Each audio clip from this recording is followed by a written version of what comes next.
I request everyone to stand up.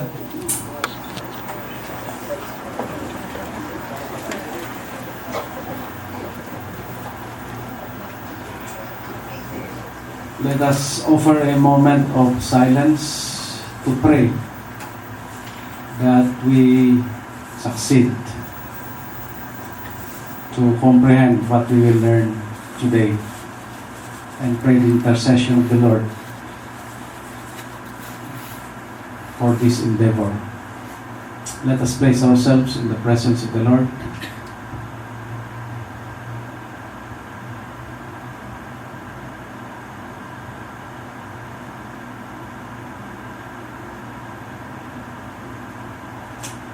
All right, thank you very much.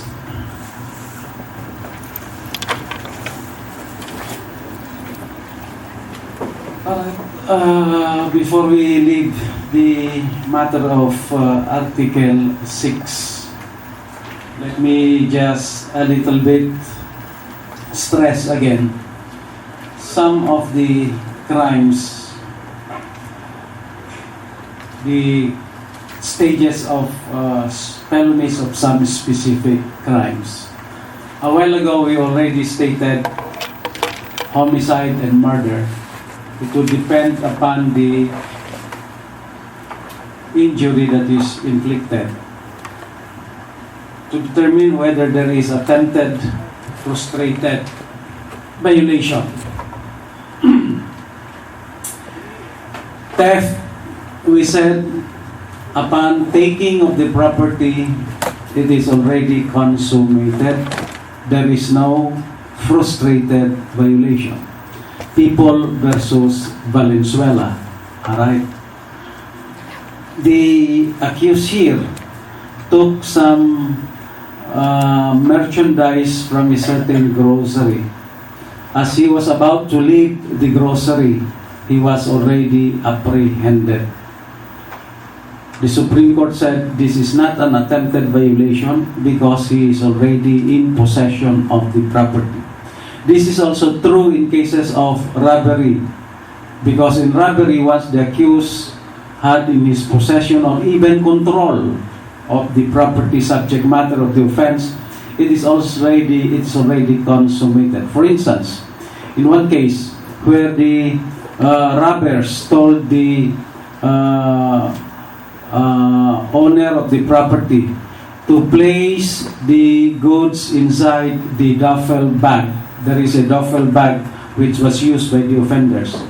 As they were putting inside, when they were able to put inside these goods in the duffel bag, immediately they were apprehended. In this case, class, there is a constructive possession already once the properties were placed in the duffel bag. That makes the crime consummated. Tantamount, not tantamount, but in the sense that they already have acquired possession, at least constructively. In arson class, it is consummated the moment any part of the building is burned. Any part of the building is burned. Even if it is merely a chair or a table is burned, that contents of the house is also a part of the building that would consummate the crime. There is one crime which you must take into account regarding its consummation immediately upon agreement. This is a case of direct bribery under Article 210, Paragraph 1. This is only applicable to direct bribery under 210, Paragraph 1, wherein the crime, wherein the act to be performed by the public officer for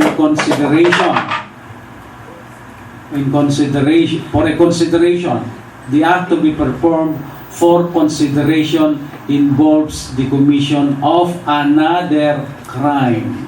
So, if a policeman agreed to release the person in his custody, the mere fact that he agreed for a consideration already consummated the crime of direct bribery, regardless whether he received the bribe, regardless of whether the money was given to him. The mere agreement already consummates the crime. But supposing the person in this possession or custody was also released, amounting to infidelity in the custody of a prisoner, assuming that he is the one in the custody, there is another crime committed in addition to the crime of bribery. Very good. In addition, rape, of course, you know how it is consummated, as well as estafa, as I have mentioned, all the elements must be present to consummate the crime. Article 8, conspiracy and proposal. As I have mentioned, conspiracy may be a crime in itself. Article 8, it becomes punishable even if it is only a preparatory act. Because of the seriousness of the offense, the state would not wait for the crime to be consummated. That is why there is a conspiracy to commit rebellion, conspiracy to commit treason, conspiracy to sell drugs, conspiracy to manufacture drugs, conspiracy to commit terrorism.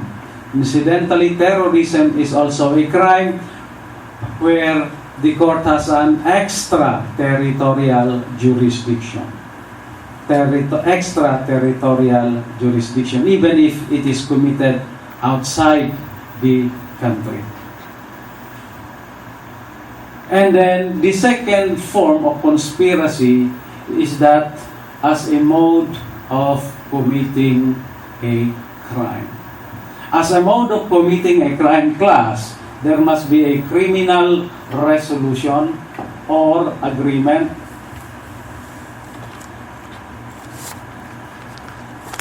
and there must be an execution. So that if A, B, C, and D agreed to commit the crime of robbery, only A, B, and C proceeded to commit robbery. Only A, B, and C committed robbery. D, as a rule, will not be held liable because he did not participate in the execution of the crime. For one to be liable, both the resolution and the execution must have been participated by the offender. Exception. If one of the offenders is a principal by inducement class, that principal by inducement need not participate in the execution of the crime. So, if A induced B, C, and D to commit robbery, only B, C, and D executed the robbery, all of them will still be liable by reason of conspiracy. Conspiracy class involved a joint or collective liability.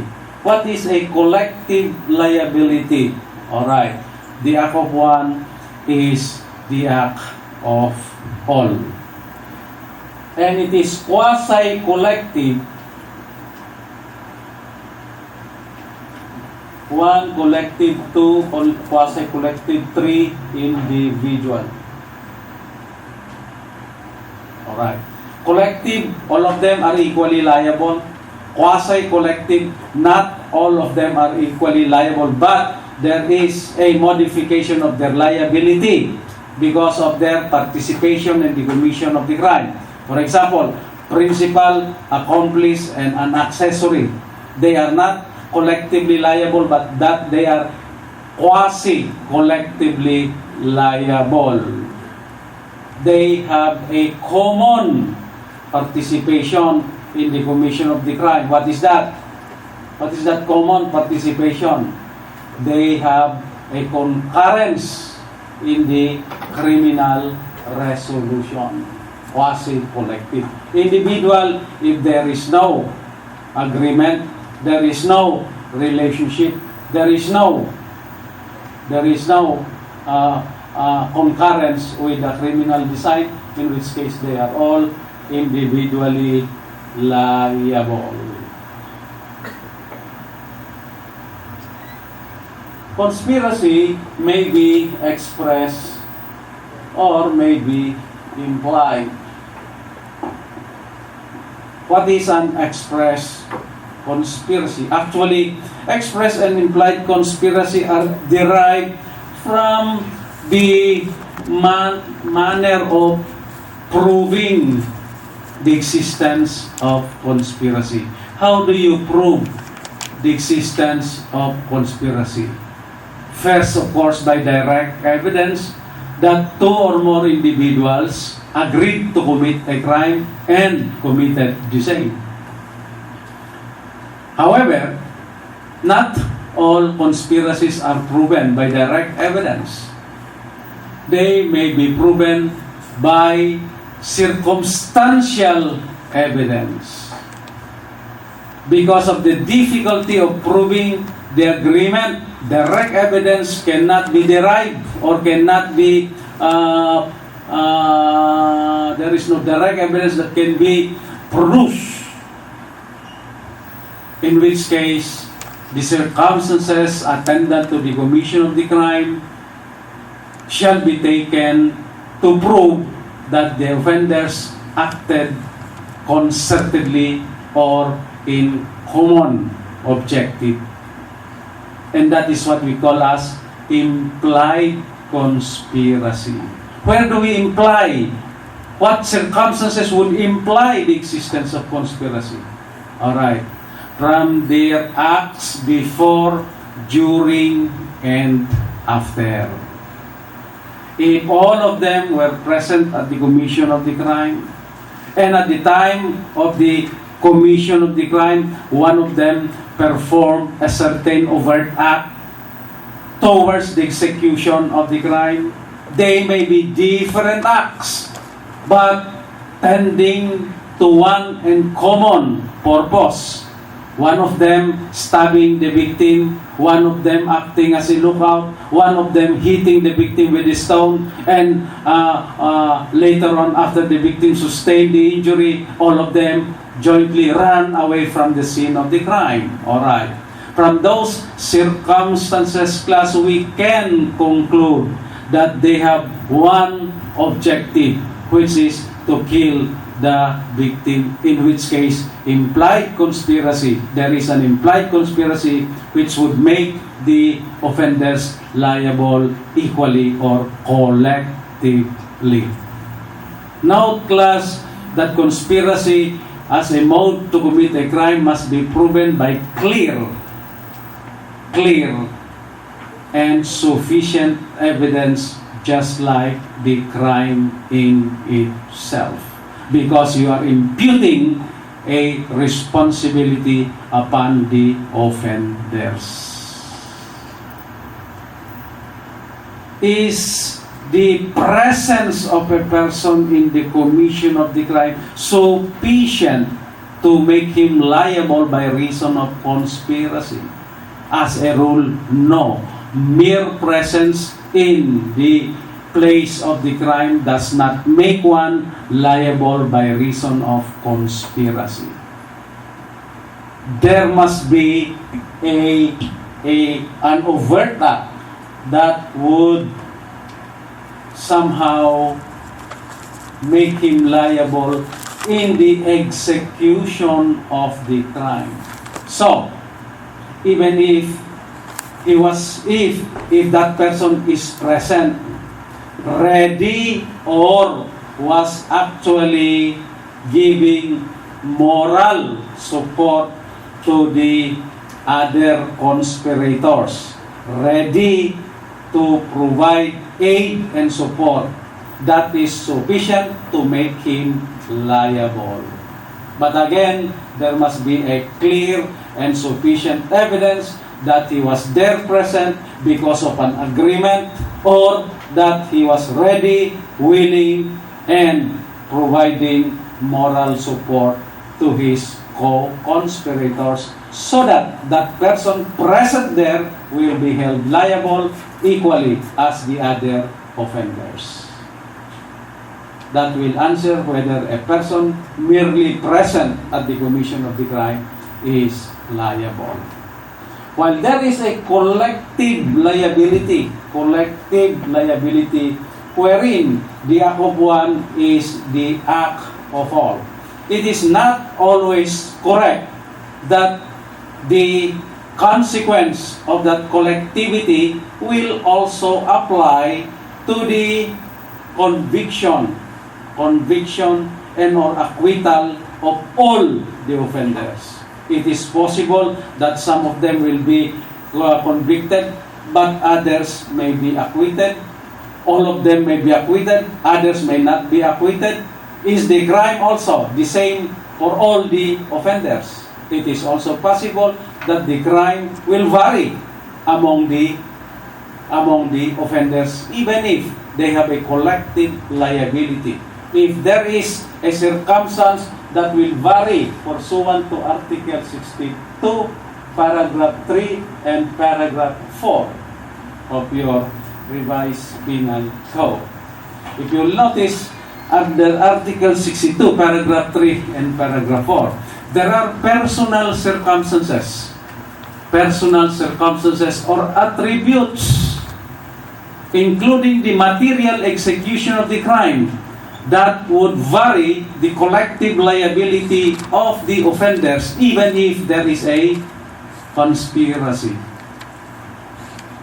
Personal attributes. One of them is a minor.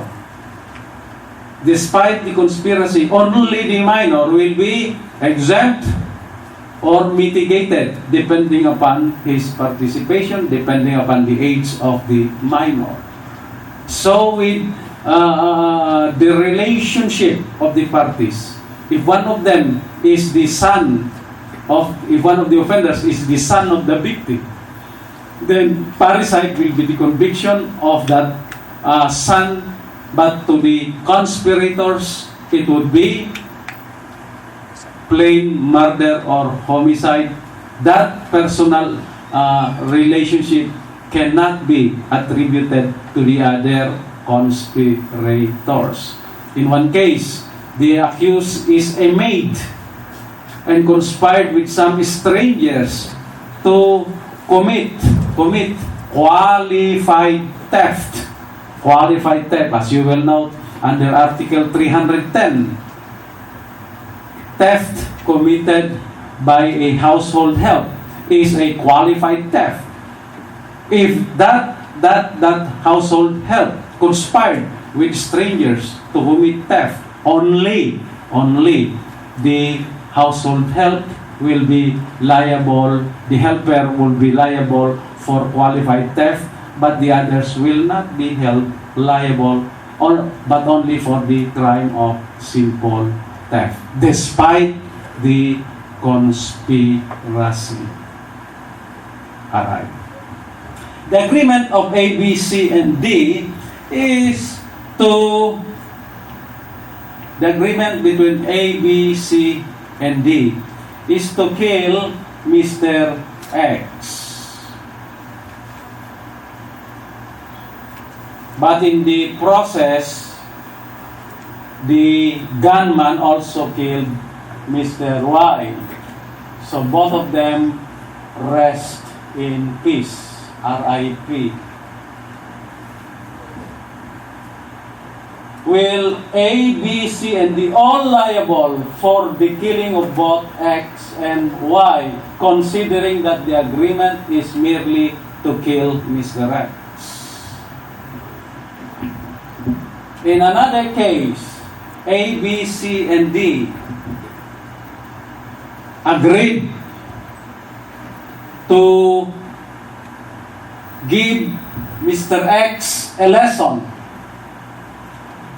Bugbugin natin si Mr. X. Let us maul Mr. X.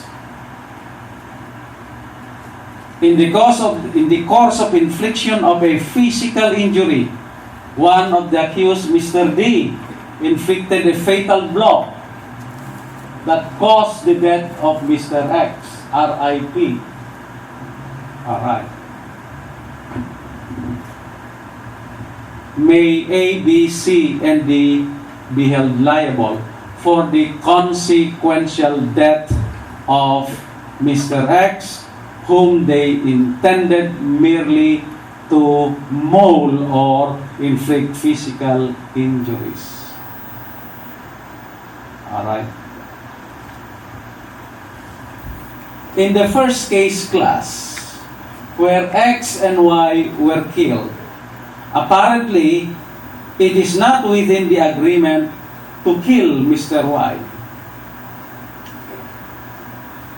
So that only the person who killed Y will be held liable.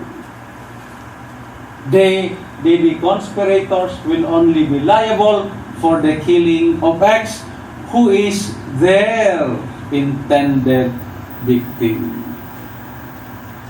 Nonetheless, class, if these conspirators were present and they did not do anything to prevent the killing of Y, A, B, and C may be held liable as an accomplices. In other words, this is a modification of the collective liability. How about the second one? A, B, C, and D agreed to maul, but they killed Mr. X. Alright. The Supreme Court said all of them will be held liable for the consequential death of X. Why? Because the killing is a logical and necessary consequence of their agreement to inflict an injury against Mr. X. Logical and necessary consequence, all of them will be liable. Unlike in the first case where another person was killed, not in their agreement, they are not collectively liable because the killing of Y is not a logical and necessary consequence. But supposing the killing of Y was the consequence of error in persona, would your answer be the same? Supposing the killing of Y was the consequence of aberratio ictus, would your answer be the same? Of course, the answer would now be different, because if it was due to a mistake of identity or aberratio ictus, that is a case involving Article 4, Paragraph 1, where all of the offenders will still be held liable. So take note that extent of the liability of the conspirators. The liability of the conspirators is not limited to their agreement or purpose, but extend extend to those crimes beyond their agreement if those crimes are logical and necessary consequence of their criminal intent or purpose. Okay. Actually, we are almost discussing, not almost, we are already discussing this in relation to Article 16, 17, 18, and 19. Bakit 17, 18, and 19? Kasi 17 principles by principle by inducement, etc., principle by indispensable, accomplice, and that of an accessory, which have a quasi-collective liability. I mentioned the conspiracy only because of Article 8. So let's move on. Maybe when we reach 17 and 18, I'll just mention few points about conspiracy, and that will end your discussion of 17, 18, and 19. Going on.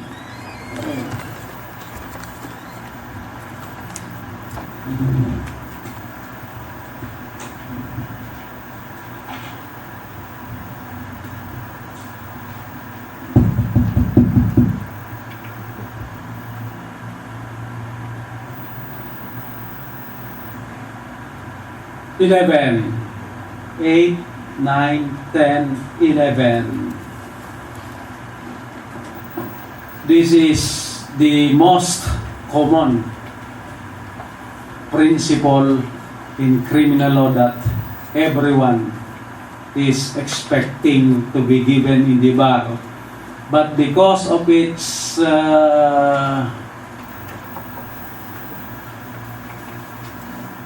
very common characteristic or commonality or masyado ng hackney, hindi na binibigay, bihira na ibigay. Justifying circumstances, self-defense, sawang-sawa na tayo ng self-defense. Justifying circumstances. Maybe I will ask, if somebody committed a violation of a special law which is mala prohibita, can a person invoke as a defense a justifying circumstance? Or can he also invoke an exempting circumstance? Punta tayo dun sa scheme, coding scheme, where a vehicle is prohibited or not allowed on a certain day to travel in a certain street or community or place. If one is apprehended violating this special law, can he invoke justification? What justification? Of course, paragraph 4, necessity, avoidance of a greater evil. Kasi he is to bring a person for medication purposes. And it is a greater evil which is avoided. Pwede. Or illegal possession of a firearm. Purpose, protection, or self-defense. It is incompatible class with a mala prohibita.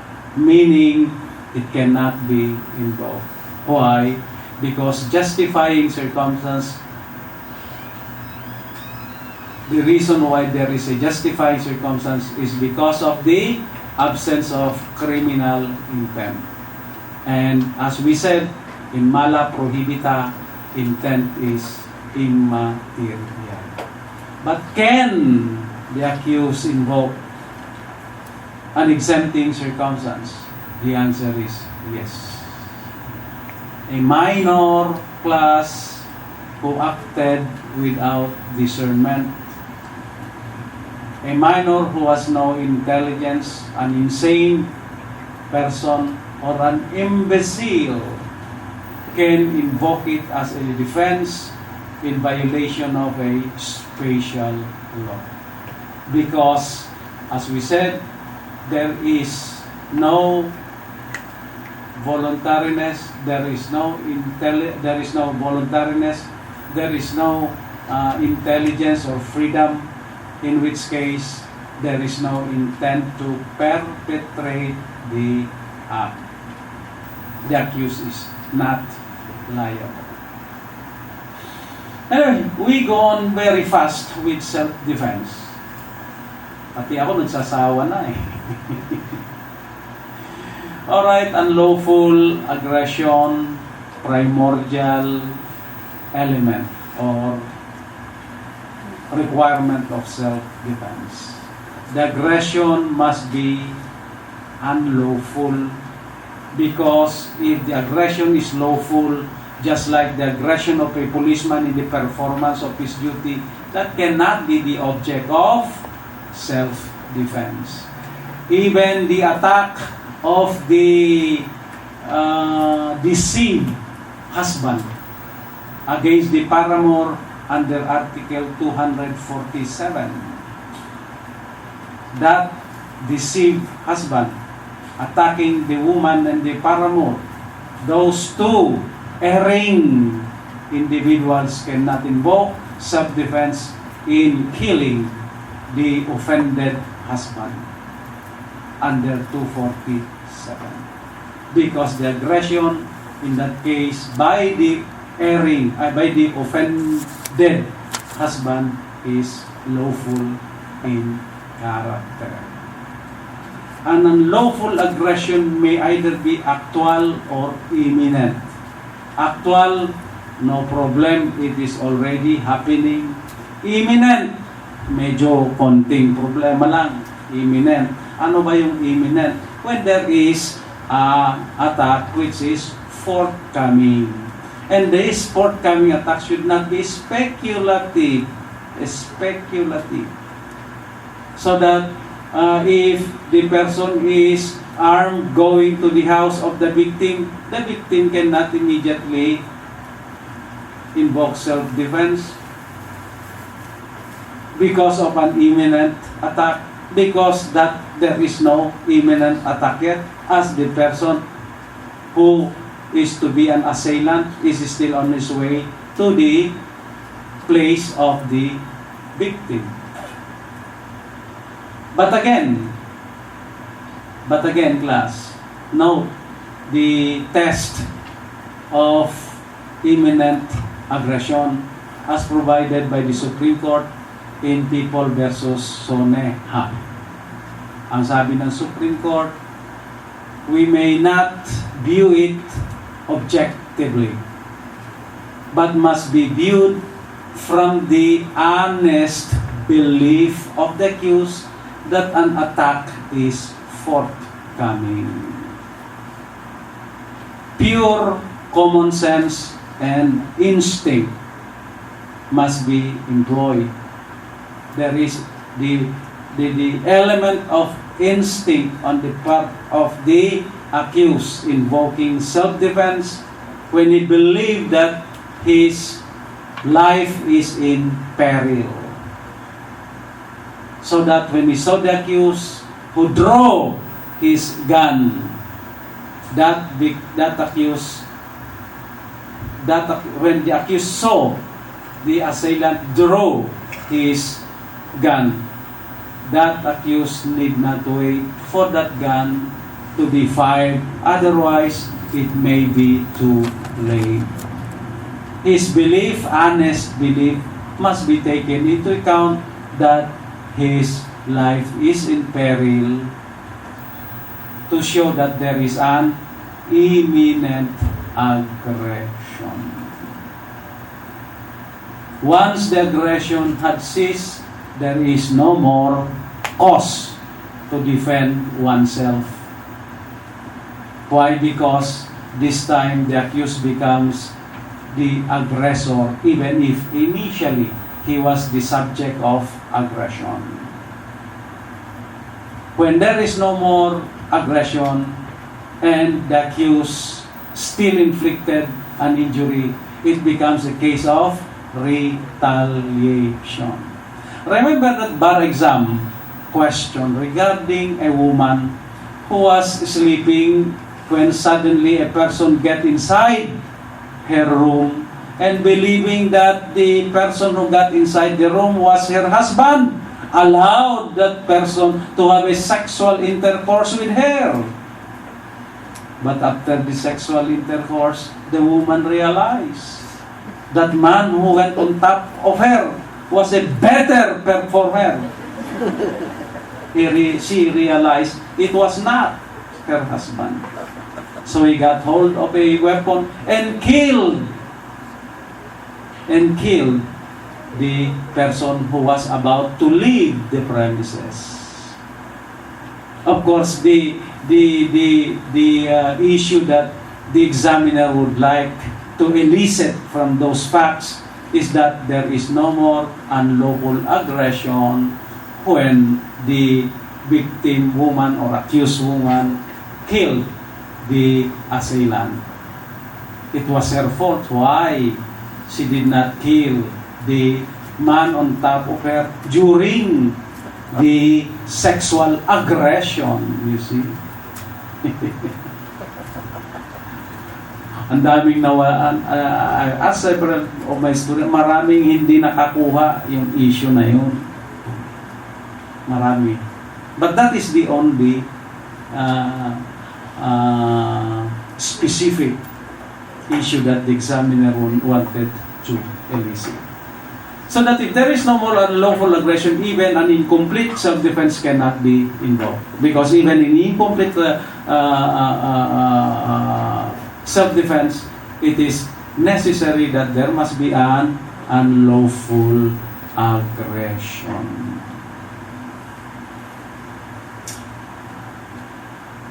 Self-defense comprises or includes right to property, right to one's honor. Okay? Right to property. In defending your property, it is no longer necessary that there is that it is coupled. It is no longer necessary that it is coupled with an aggression against the person of the owner of the property. It is enough that the property is the subject of aggression. But the aggression involving the property must be continuous. Because in like manner that in aggression against the life of the accused, the same must be in progress so that when the aggression already ceased, no amount of self-defense could be involved. Secondly, reasonable necessity of the means employed. Alright, I will repeat. Do not simply state reasonable means employed. But these two should be complemented like spouses. Reasonable necessity. Reasonability and necessity should be complemented to each other. It is not enough that you say reasonable, because even if it is reasonable, if it is no longer necessary, that will not justify the means. Inside this classroom, somebody might do some wag namang sexual aggression, but some sort of chancing or aggression. Perhaps it may be for a woman reasonable to get a ball pen and stab. Ball pen lang naman, yun ang ganyang gagamitin. That may not be necessary under the circumstance, because the woman can simply shout to prevent the aggression or repel the aggression. Actually, that is the case of people versus Haurige, where the aggression was done inside the church. Reasonability is modified by the necessity. Kaya nga, reasonable necessity of the means employed. That necessity class will qualify a more potent weapon to use in avoiding or repelling an aggression. Remember, reasonable necessity does not mean material equality, but rational equality. Rational equality. Material equality, an eye, you use an eye, not an eye against an eye. When you use a weapon, the same weapon, no weapon should be used. That is material equality. That is not the case of self-defense, but rather rational equivalence. Meaning, when we say, basta naman na sinabi natin rational or reasonable equivalence, at any time, not only in criminal law, maski sa ang subject, civil law, when we say reasonable, there is no calibrated standard or a fixed test kung we say reasonable. Diba? It will all depend upon the circumstances. In the same way as when you are saying rational equivalence in relation to reasonable necessity of the means employed. And lastly, that of provocation. And provocation to negate the invocation of self-defense requires that the provocation should be sufficient and immediate.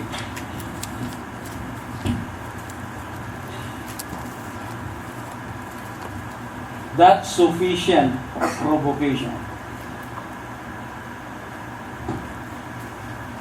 Kasi even if there is a provocation, if it is not sufficient, that will not negate the invocation of self-defense. For it to deprive the accused to invoke self-defense, that provocation should be adequate and immediate.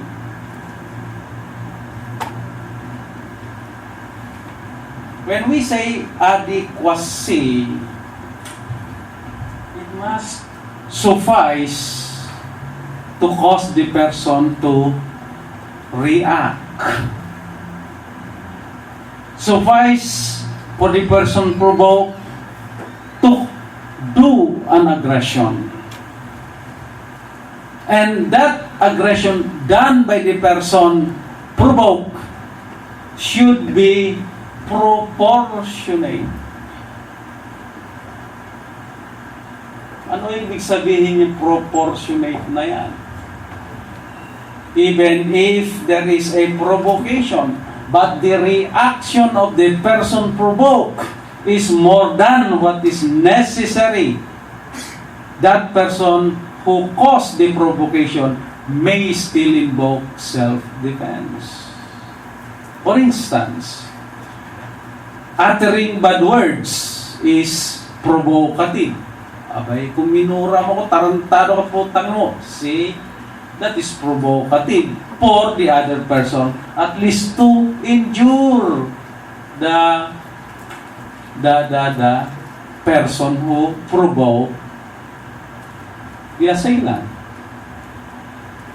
However, if those words were mentioned, but the person to whom it was uttered got hold of an armalite and will fire upon that person, While there is a provocation, it is not sufficient because it is not proportionate or adequate enough for him to get an armalite and fire upon the accused. You see? A dirty finger usually, ginagawa natin, tarantado ka, o ginanon lang. Anong ginawa? Kumuha na ng panaksak at sasaksakin na yung nag-dirty finger. Alright. That is not a sufficient provocation, although there may be a provocation, but not sufficient enough for the person provoked to get a knife and stab the person or accused. And of course, it must be immediate, meaning there should be no lapse of time. Go on. Relatives up to the 4th civil degree. Remember, what is a 4th civil degree? Alam nyo na yan. Hanggang nephew, uncle, yan. And then, stranger, motive is necessary. Stranger, defense of a stranger, motive should be taken into account. If one day class, when you are already a lawyer and you are prosecuting somebody invoking defense of a stranger, take note that you establish a motive on the part of the accused that he was not actually doing it by reason for some reason, but to revenge or to inflict intentionally and injure the offended party. An act of hate or revenge on the part of the person defending will negate that defense of a stranger, even if all of the requisites are present. Let's go on. Medyo baka kapusin pa tayo ng oras. State of necessity. This is the only, this is one of the justifying circumstances where there is a civil liability. And this civil liability is incurred by the person who is benefited by the crime. Perhaps I may mention to you the case of Tan versus Rural Transit to explain this necessity or avoidance of a greater evil that made the person benefited liable for civil liability.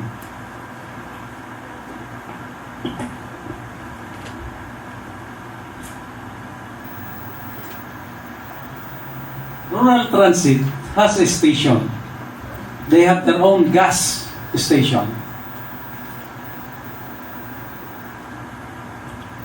There was a tanker who was delivering gasoline to this station of the Rural Transit, while the supplier was refilling the depository, ang tawag doon sa linalagyan ng gas sa station.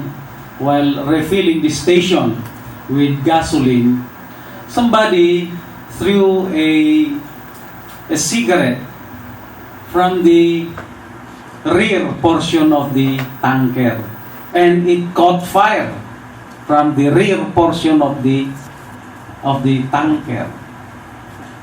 So what the driver did immediately is to stop the refilling, and he drove the tanker away from the gas station, gasoline station.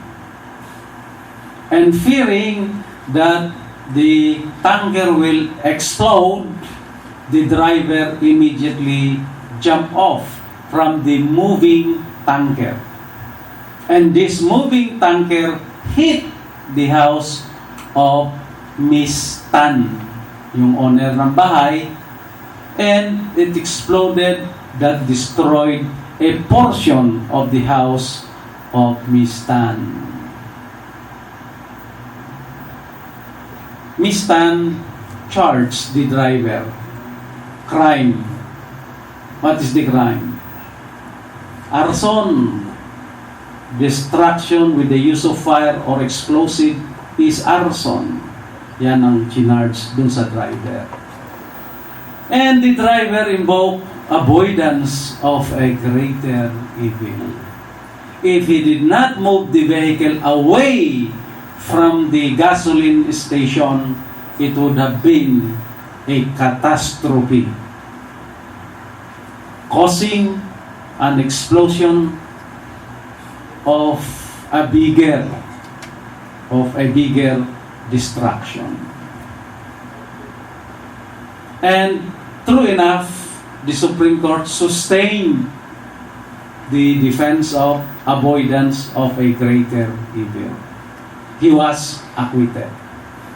Nonetheless, the owner of the gas station was made to pay the civil liability because the avoidance of a greater evil benefited the owner of the gasoline station. That is a landmark case that exemplified this provision under Article 11, Paragraph 4. And then performance of one's duty, you can take care of yourself, and then obedience to a lawful order. Note that even if the order is not lawful, if the accused in good faith, not knowing that there is some illegality in the order, that accused may still be absolved or justified in obeying the unlawful order. A person directed to arrest another person, a subordinate who was directed to arrest a person, not knowing that the arrest is illegal, may be absolved even if there is an illegal arrest that is effected, because he may not be aware or in good faith followed or obeyed the order. Article 12. Insanity, imbecility are not the same. They are different. Insanity is temporary. Insanity. In proving insanity class, alam nyo na yung test. Cognition and volition test. Okay. Freedom, absence of freedom, or absence of intelligence. And it is not enough that the accused is proven to be insane. It is necessary that he must not be acting under lucid interval. As I was always saying, be careful with your seatmates. They may be there, here, under lucid interval. Careful. And all right. And then imbecility, of course, is permanent because the victim the accused has no sufficient intelligence. He has the intelligence of a person 2 to 7 years old. And of course, 9344, minority. Under 9344, you are now aware of the age of responsibility as 15 and then 15 to 18, acting with discernment. Marami yatang nakalagay dito.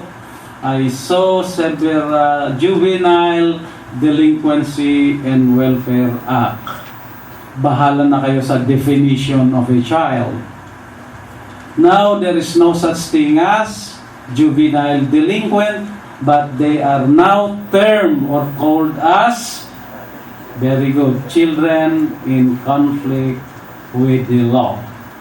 And they are exempt from criminal liability if they are below 15 below or 15 above, below 18, acting without discernment. Okay? Determination of age as a matter of presumption.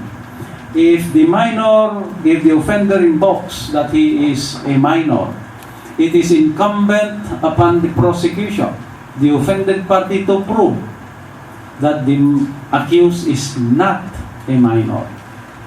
Is not a minor. It is the burden of the prosecution, binaliktad ng 9344. In the sense that the burden is now upon the prosecution. That is why if the prosecution would like to question the minority of the offender, then that determination of age should be done by instituting a separate summary action before a family court. And that should be decided within a period of 24 hours. Summary lang yan, summary determination. And in the determination of age, or proof of age, not determination, in proving the age, you know what are the primary evidence, secondary evidence. Of course, the best evidence is still the birth certificate. But the birth certificate is not absent. Secondary evidence like other records may be presented. Or even the pedigree, pursuant to your rules of court, may be invoked. Testimony of those people who knows and are related to the minor will suffice to determine the age of the minor. And then, do not forget the matter of diversion and that of intervention. Intervention class is a program designed for purposes of minors who are not responsible because they are 15 below or they acted without discernment, meaning they have no liability at all.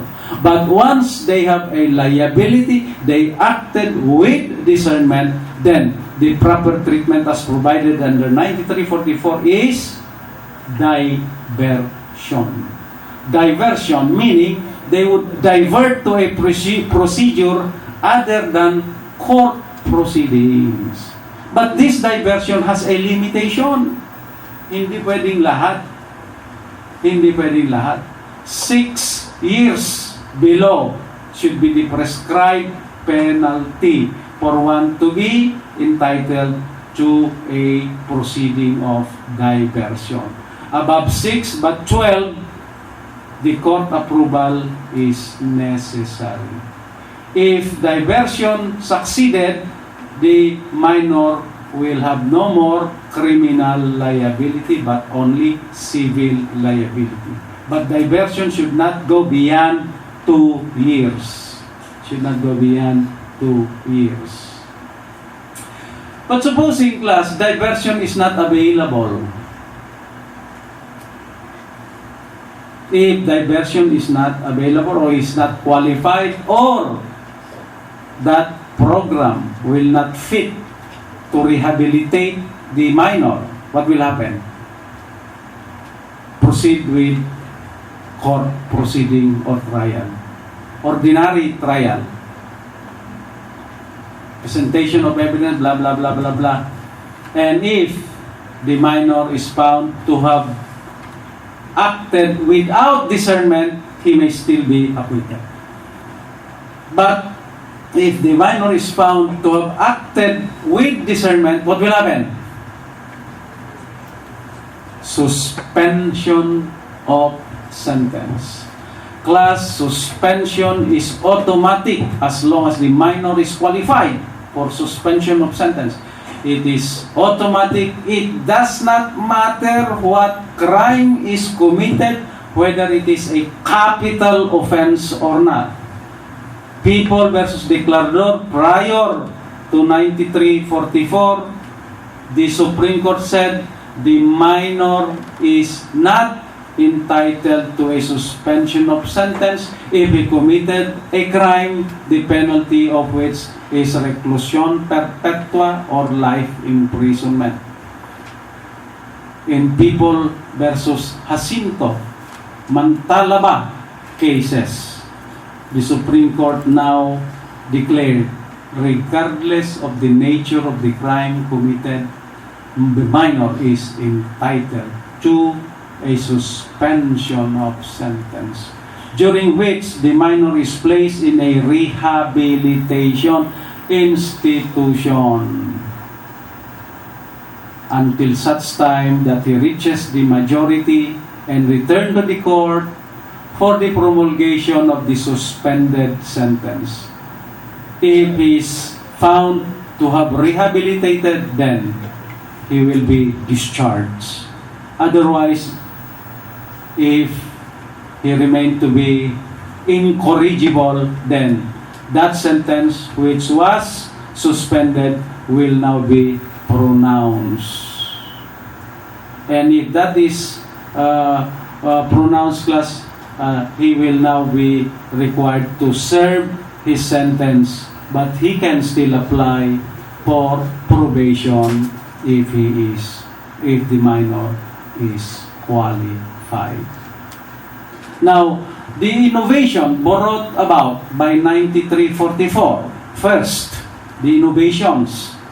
Sir, that is not an innovation. That is a new innovation.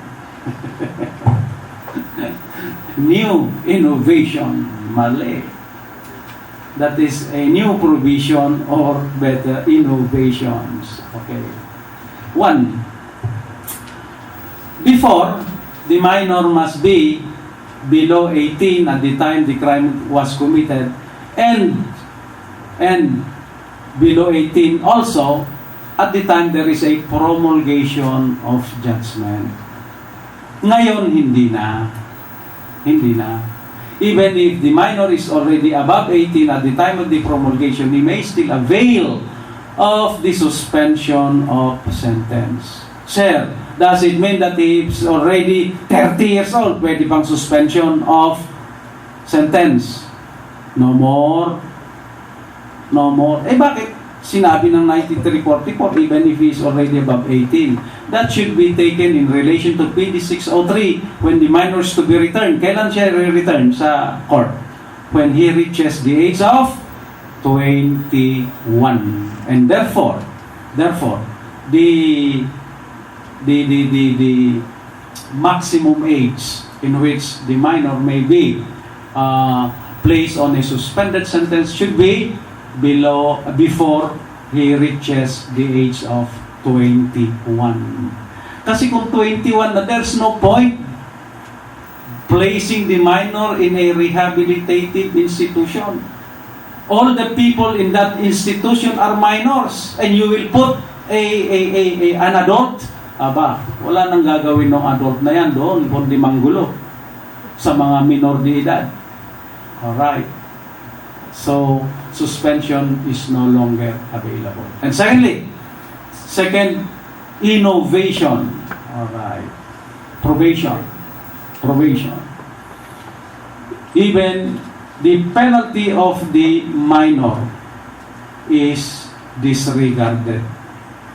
As long as it is for the best interest of the child, quote-unquote, best interest of the child, that minor who was convicted may be placed on probation at the discretion of the court. When the court find it necessary for the best interest of the child to serve the sentence out of imprisonment, then the court may place that minor on probation. However,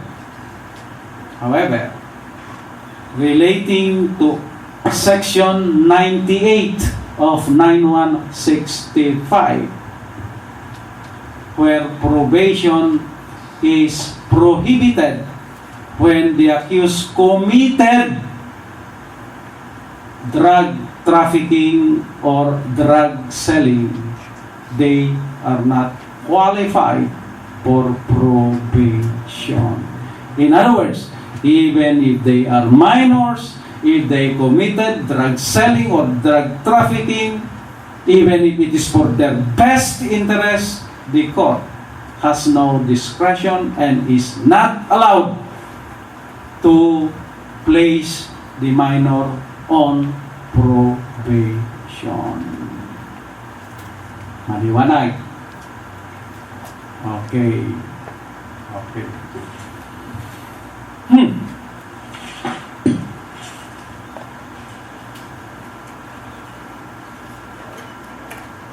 Offenses not applicable to children. Okay. Status offenses 9344. Tapos na. Okay. We proceed to exempting.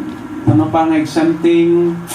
Uncontrollable fear and irresistible force. There is only one thing that I would like to point out in this exempting circumstances, guys. If there is something that can be done by the accused, if he can avoid the force, there is force, if he can escape from the from his captors who is employing force or compulsion, or if he can do something to avoid the fear, it is no longer available for the accused. Why? Why? Because if he can do something, he can escape, he can fight back, that force is no longer irresistible force. That fear is no longer uncontrollable. For it to be a irresistible force or uncontrollable fear, the accused must be placed in a situation that he could not do otherwise, and he is subjected to a person like an automaton. You know what is an automaton? Robot na kung anong paggagawa, kailangan niyang gawin. Otherwise, tepok siya. Ayun. But if he can do something, that defense is not available. 13. Mitigating circumstances. Alright. I already mentioned about vindication of a grave offense. Immediate vindication should be proximate. Now, the special characteristic of vindication of a grave offense as compared to provocation and passion and obfuscation, they have some similarities, although there is one characteristic of vindication of a grave offense which is distinctive from that of provocation and passion and obfuscation. What is this? The gravity of the act committed against the accused, as well as that person subjected to the grave offense may be extended to a third person like the relatives of the accused. Unlike passion and obfuscation and vindication, passion and obfuscation and provocation, they must be immediate. Vindication needs a lapse of time. Alright. But note, class, that this vindication must be done or committed at the time when the effect of the grave offense is still lingers in the mind of the accused. Because once that the effect of the grave offense is no longer in the mind of the accused, there is no basis for mitigation. In other words, the lapse of time should not be sufficient for the accused to regain his equanimity or reason. Alright. the word grave offense need not be a crime. It may be a wrongful act that disturb the mind of the accused. For instance, in one case, the offenders and the accused were having a drinking spree. Yung lasingan na yan talaga, maraming nagagawang katarantaduan eh. While they were drinking and already drunk, one of them urinated the accused. Napagkatuwaan, urinate. So, all of them were laughing to the embarrassment of the accused. Anong ginawa ng accused? Umuwi. Kumuha ng panaksa, pinagtataga yung umihi sa kanya. And the Supreme Court said, there is a vindication of a grave offense. Although, it may not be a crime, the act done by the accused, the offended party may not be a crime. Yet, it was a grave offense that disturbed the mind of the accused. In one case naman, anong nangyari? After the grave offense, the accused went home, sleep for a while, natulog siya ng 30 minutes. And when he woke up, he got hold of a knife, went to the victim and killed the latter. He invoked vindication of a grave offense. The Supreme Court said, no, it is no longer available because there was already a sufficient lapse of time. There was a sufficient lapse of time because the accused was able to regain his equanimity or reason. In fact, he was able to sleep soundly for 30 minutes, showing that he is already of reason when he went back to kill the victim. Okay, so you know what is now the meaning of this lapse of time to sufficiently give rise to this mitigating circumstance of vindication of a grave offense.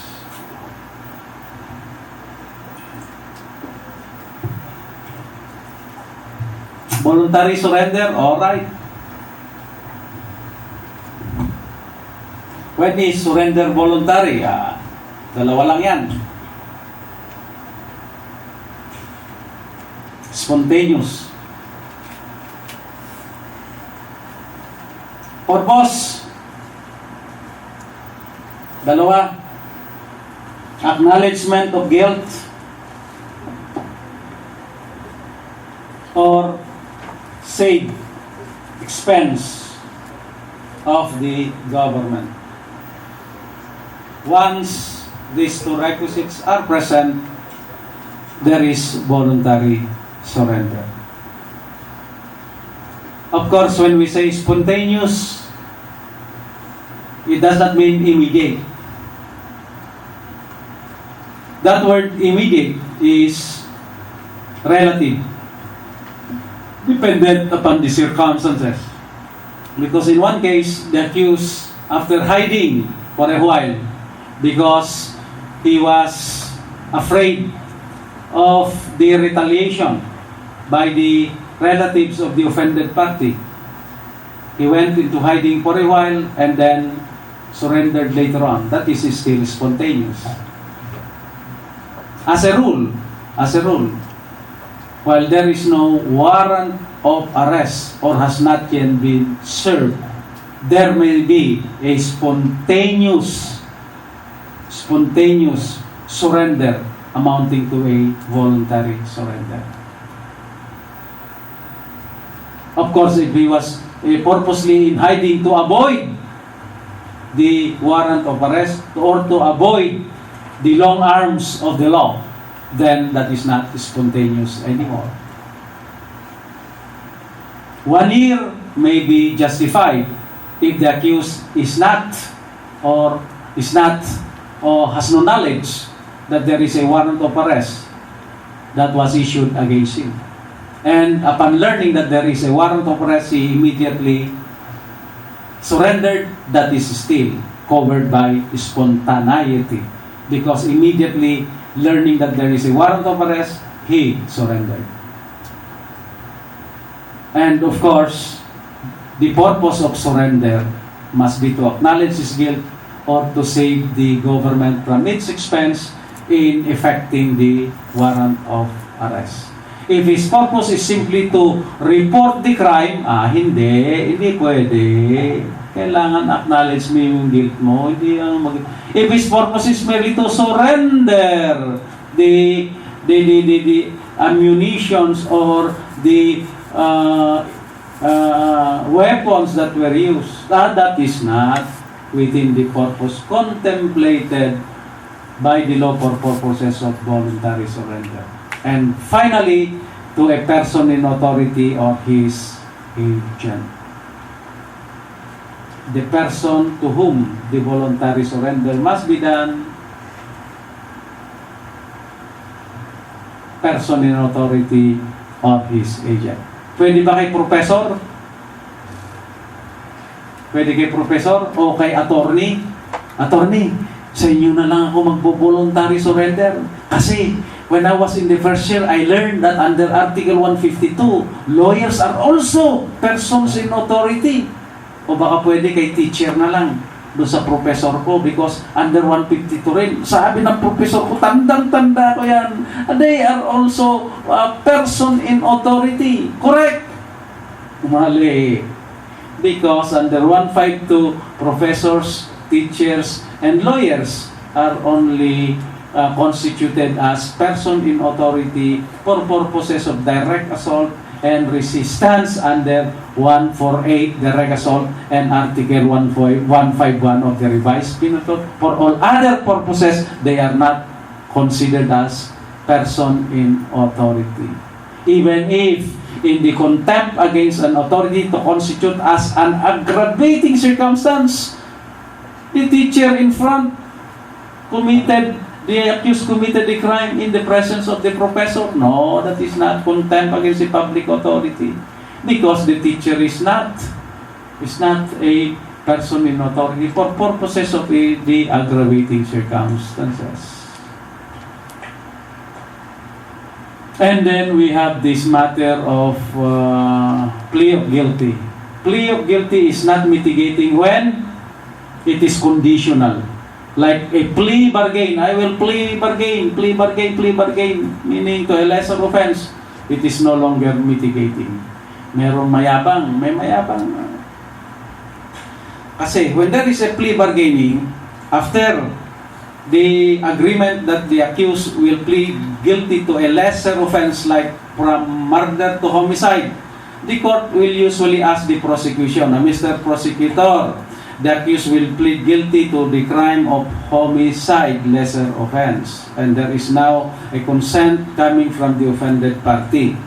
Is there any aggravating circumstance that you will still need to prove? Because in the information, there are allegations in the information. Do you still need to prove? Sasabihin ng ganon, no more, Your Honor, we will no longer prove those aggravating circumstances considering the downgrading of the charges.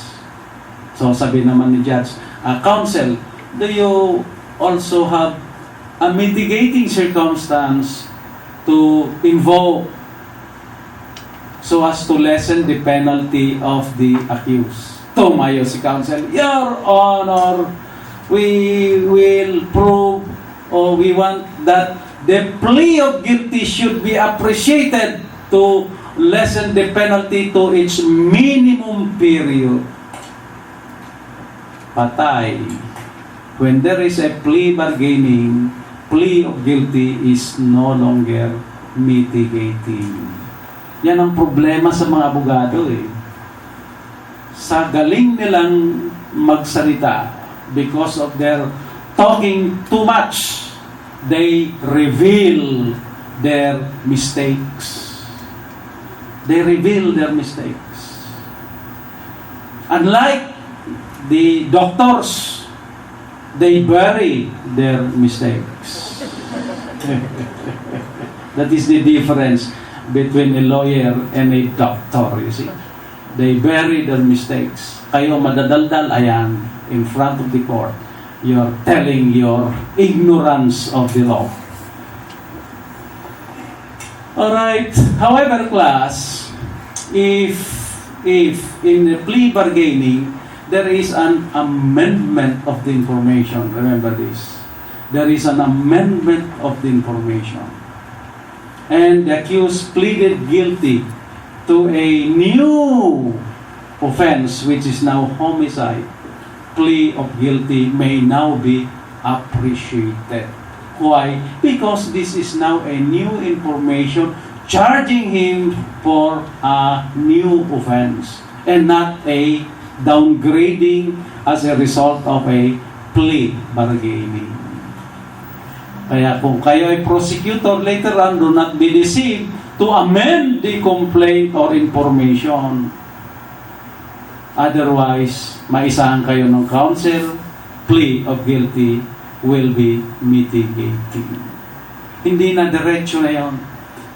In the court, in the trial class, once there is a plea bargaining, immediately it is the accused may plead guilty, invoking that he is pleading guilty to a lesser offense, and the court right there and then may also make the judgment for the penalty, imposing a penalty for the lesser offense. Alright. Mitigating, dumb, etc. 8, 9, and 10. Deaf and dumb. Just remember, class, blind, deaf, and dumb automatic. Other incapacity, relate this whether that incapacity had affected their means of communication or freedom of communication. Kung siya ay isang mata lang, blind, one eye blind, you apply the relationship of his incapacity to that crime. Half blind eh. But if he's blind totally, automatic na yan. Do not relate the crime committed. Because, for that matter, a blind person could hardly commit a crime. Do you think a blind could commit bigamy? Do you think a blind could commit adultery? A blind could commit a crime of estafa? Hindi. Maybe there is somebody who would help him. Sir, meron eh, robbery, meron. Blind. Bakit? Anong ginawa ng blind? Sir, yung blind eh naglalakad sa kali, nakasalamin.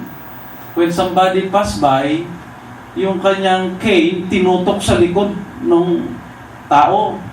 And then the blind man said, "Do not look back. Stop and give me your wallet. Otherwise, I will kill you." Nakatutok yung tungkod sa likod niya. And then, the victim gave his wallet, patalikod. And then, the accused said, the blind man said, "I will count up to 3. I will 1, and immediately after 3, run immediately, otherwise I will kill you."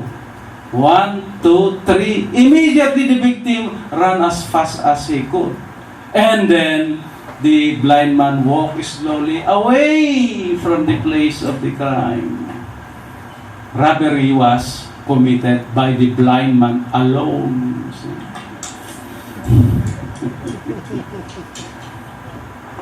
Sir, mitigating yan kasi under the revised penal code paragraph 8, it does not matter whatever the crime is, the blind man is mitigated. Tama. And then analogy by analogous circumstances. Class, extreme poverty has been clarified. It is not analogous to any mitigating circumstance. 60-year-old with poor eyesight, analogous to 70 years old. Return of the property, analogous to voluntary surrender. Okay?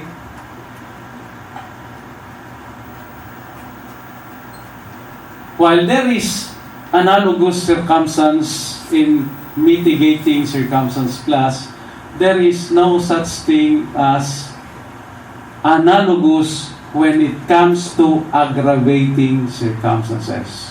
Why? Again, invoke Article 21. There is no specific penalty for a higher offense, nullum crimen nulla pena sine lege, then the accused cannot be meted with a higher penalty. Absent of a specific provision, walang higher penalty. So, the matter of additional killings and additional rapes in robbery with homicide or robbery with rape has already been clarified in People versus Sultan and other related cases. Those cannot be appreciated as an aggravating circumstances by reason of analogy or analogous circumstances, precisely because of the prohibition or proscription under Article 21. The provisions of Article 14 defining an aggravating circumstance is not exclusive. Your special laws likewise provide aggravating circumstances. 9165, Section 26, when the accused, I am not sure if it's 26, I think either 26 or 25. The accused under the influence of drug is a qualifying aggravating circumstance. O yun, qualifying aggravating circumstance. And also, illegal possession of a firearm, 8294, is also an aggravating circumstance. Mali na naman ito.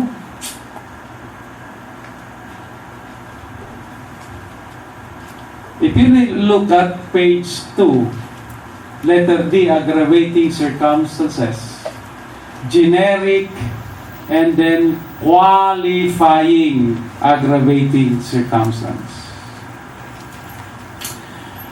And under the subject qualifying aggravating circumstance, letter A, illegal possession.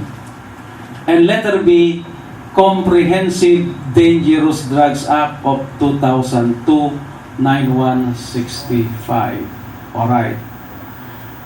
What are the kinds of aggravating circumstance? Generic, applicable to all crimes. Qualifying, changes the nature of the crime. Specific, applies only to a particular crimes. Okay? Spatial, it is applied to a spatial law, or spatial in the sense that it cannot be offset by a mitigating circumstance. And there is one more. Spatial qualifying aggravating circumstance. Ano bang spatial qualifying aggravating circumstance? This aggravating circumstances, if present, would cause the imposition of death penalty. Kaya all those qualifying circumstances that would cause the imposition of death penalty are regarded as special qualifying aggravating circumstances in relation to the Heinous Crimes Act. Now, I called your attention here because as to paragraph A, illegal possession of a firearm or explosives, they are not qualifying. The use of an unlicensed firearm in killing a person is only an aggravating circumstance, is spatial in character but not qualifying. Because if you say qualifying, then if you kill a person with the use of a firearm, it is qualified to murder. Hindi naman, di ba?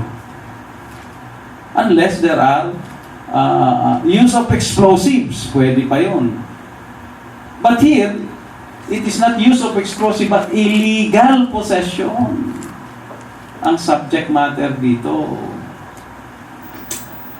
Anyway, just for clarity or clarification, this letter A are not qualifying but spatial in the sense that they are provided in spatial law and note, it cannot be offset by a mitigating circumstance.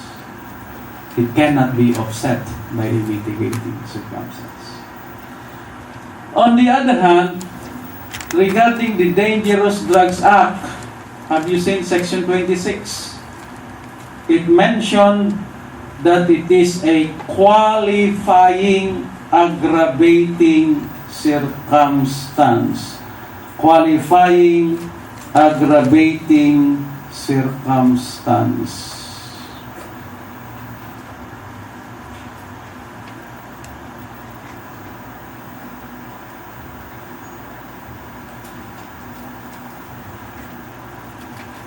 All right.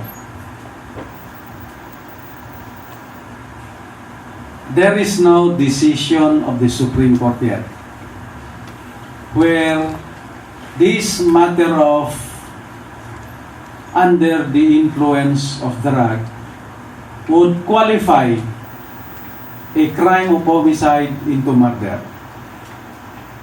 Applying the provision of Section 26 that it is a qualifying, aggravating circumstance. But I would say, class, that this kind of aggravating circumstance, just like illegal possession, should mean to be a spatial aggravating circumstance. To the extent that it cannot be offset by a mitigating circumstance. And it is spatial because it is provided under a spatial law. But for purposes of your bar exam, you use the term as found under Section 26 that it is a qualifying aggravating circumstance. Do not quote me, but you use the term qualifying because that is the provision of Section 26. Whatever is the meaning of that qualifying aggravating circumstance, never mind, it will remain as it is. Subject later on to the clarification by the Supreme Court in making a judicial legislation. Oops, mali. Judicial interpretation. Oh, walang nag-react. They cannot do that. Judicial legislation is a violation of the separation of powers. They can only do judicial interpretation. Kaya nga, dun sa illegal possession under 8294, under the case of People versus Ladja Alam, wherein the Supreme Court said there could be no independent filing of illegal possession if there is another crime committed, is merely a judicial interpretation and not a judicial legislation. Do you recall Ladja Alam? Alright. Yung nagpaputok. Okay? Or that firearm illegal possession was used to commit another crime. If another crime is committed, that illegal possession is already absolved. Unless it is illegal, it is murder or homicide, it becomes an aggravating circumstance. Although now, class, there is an amendment of 8294.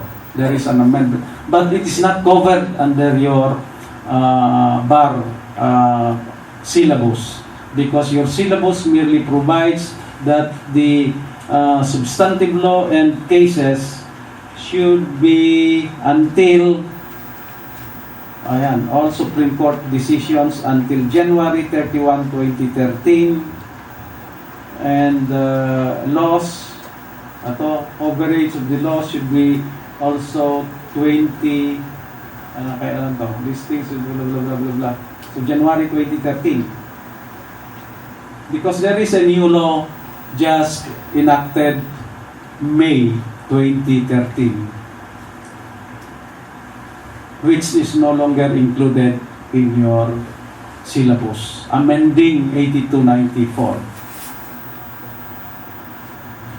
Under that law class, if there is another crime committed,